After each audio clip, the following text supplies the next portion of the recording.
Seorang lelaki yang darahnya pernah halal ditumpahkan, kini berjalan menuju Madinah dengan langkah gemetar. Bukan membawa pedang, tetapi membawa hati yang hancur oleh penyesalan.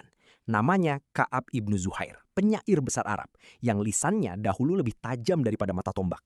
Syairnya pernah melukai Islam, bait-baitnya pernah menyalakan kebencian. Dan hari itu, ia datang ke hadapan Rasulullah SAW dengan satu pertanyaan yang mengguncang hidupnya.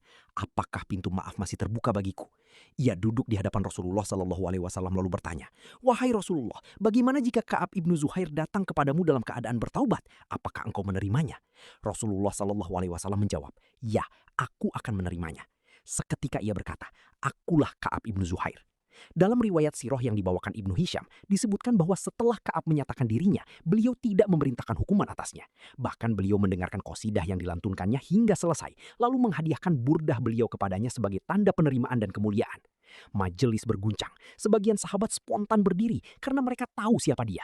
Seorang musuh yang syairnya pernah menyalakan api permusuhan. Tetapi Rasulullah SAW menahan semuanya. Beliau memilih rahmat di atas pembalasan.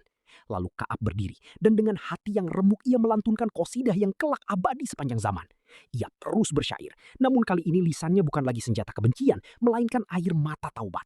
Setiap bait memuliakan Rasulullah SAW, setiap kalimat lahir dari hati yang tunduk. Hingga ketika Ka'ab memuji Nabi SAW sebagai cahaya yang menerangi alam, Rasulullah SAW tersenyum. Lalu beliau melepaskan burdah, jubah yang sedang beliau kenakan, kemudian meletakkannya di pundak Ka'ab ibnu Zuhair. Lelaki yang dahulu datang sebagai musuh, kini pulang memikul jubah Nabi SAW di bahunya.